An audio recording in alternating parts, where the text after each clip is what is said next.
नमस्कार, फाइनेंशियल बकवास में आपका स्वागत है। तो इस वीडियो में हम बात करेंगे कि ईएलएस म्यूचुअल फंड में निवेश करें और इनकम टैक्स बचाएं। जैसा कि आप जानते हैं कि फाइनेंशियल ईयर 2024-2025 के लिए इनकम टैक्स को बचाने के लिए अब 2-3 सप्ताह ही रह गए हैं।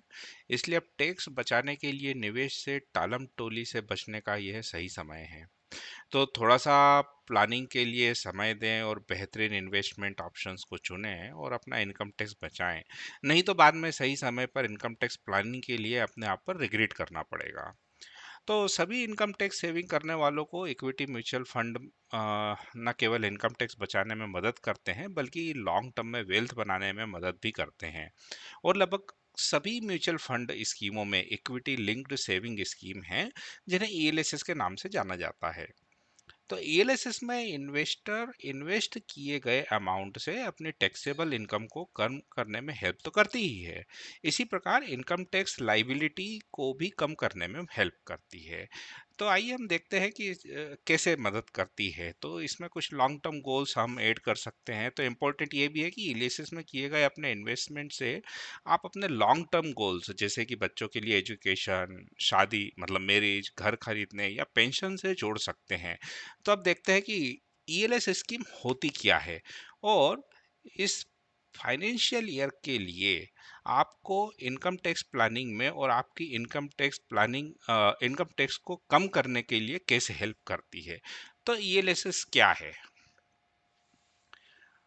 तो जैसे कि ईएलएस के नाम से ही पता चलता है कि इक्विटी लिंक्ड सेविंग स्कीम है। यह एक सेविंग स्कीम है जो इक्विटी से जुड़ी है और सेविंग को इक्विटी, गोल्ड, रियल एस्टेट जैसी अलग-अलग जगह भी लगा सकते हैं। तो ईएलएसएस एक प्रकार का म्यूचुअल फंड है जो किसी भी डाइवर्सिफाइड इक्विटी म्यूचुअल फंड की तरह ही इक्विटी में इन्वेस्ट करता है। तो इसके स्पेशल फीचर्स हैं। अ, यहाँ पर यह जो है एक नॉर्मल म्यूचुअल फंड से अलग होता है क्योंकि इसमें इन्वेस्टमेंट अमाउंट पर इनकम टैक्स बेनिफिट मिलता है आपको। तो ईएलएसएस में 3 साल के लिए इन्वेस्टमेंट्स पर लॉक इन पीरियड होता है।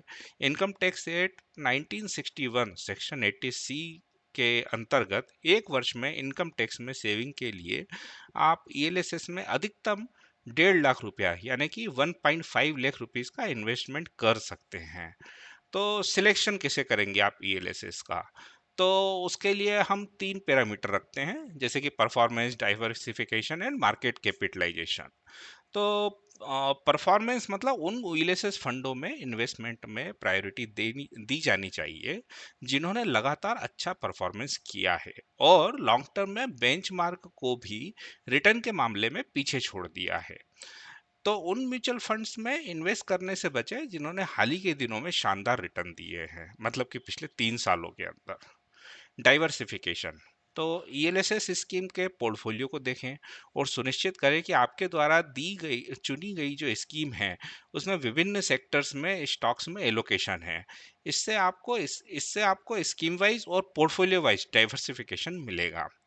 अब आते हैं मार्केट कैपिटलाइजेशन के ऊपर। तो यह देखना महत्वपूर्ण है कि यह किस प्रकार की स्कीम है, यानी यह मिड कैप फंड है या लार्ज कैप फंड है। यदि आप मॉडरेट रिस्क एपिटाइट वाले इन्वेस्टर हैं तो आपको large cap tax saving fund को चुनना चाहिए। और दूसरी ओर यदि आप हाई रिस्क के एपिटाइट इन्वेस्टर हैं तो आपको mid cap tax saving fund को चुनना चाहिए। और कुछ फंड हैं जो बैलेंस अप्रोच को फॉलो करते हैं। तो याद रखें पोर्टफोलियो एलोकेशन जो है वो सेक्टर्स में समय के साथ बदल भी सकता है, मतलब फ्यूचर में फंड मैनेजर बदल सकते हैं। तो क्या इन्वेस्टमेंट स्ट्रेटेजी होना चाहिए? तो ईएलएसएस में इन्वेस्टमेंट जिस वर्ष में किया गया है इसका इनकम टैक्स बेनिफिट आपको इसी फाइनेंशियल ईयर में मिलेगा।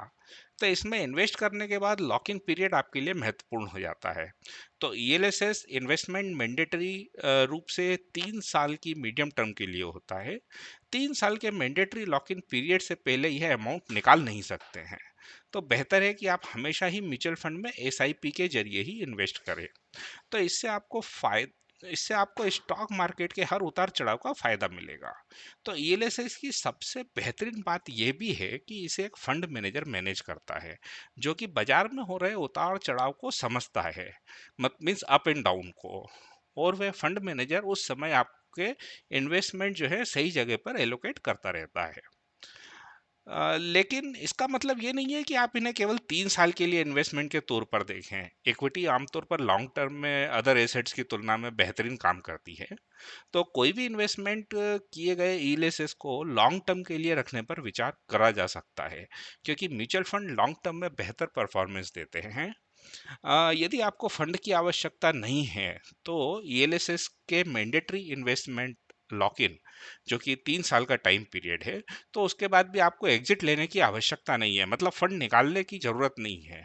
और आप इस ईएलएसएस इन्वेस्टमेंट को 5 साल या उससे अधिक लॉन्ग टर्म के लिए भी जारी रख सकते हैं।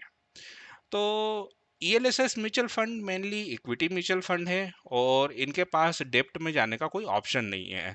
तो बियर मार्केट के दौरान बुल मार्केट की तेजी से हुए लाभ का एक बड़ा हिस्सा खत्म भी हो सकता है, जो प्रॉफिट हुआ था आपको पिछले बुल मार्केट में। तो इसलिए मैंडेटरी लॉक इन पीरियड के बाद रिडीम करने की बजाय आप क्या कर सकते हैं, अपने इन्वेस्टमेंट को इन्वेस्ट रखें, जो कि बेहतर होगा, जिससे आपको अपने इन्वेस्टमेंट पर लॉस नहीं उठाना पड़ेगा। तो इसका कंक्लूजन हम इस तरह से निकाल सकते हैं कि इस प्रकार ईएलएसएस म्यूचुअल फंड जो है सेविंग स्कीम सबसे कम लॉक इन पीरियड और 100% इक्विटी एक्सपोजर वाली एकमात्र इनकम टैक्स सेवर है। ग्रोथ ऑप्शन चुने जिसे डिविडेंड एवरी ईयर, जिसमें डिविडेंड जो है हर साल नहीं दिया जाता है। सो बिल्कुल, बल्कि इक्विटी में लॉन्ग टर्म स्कीम में ही इन्वेस्ट होते रहते हैं।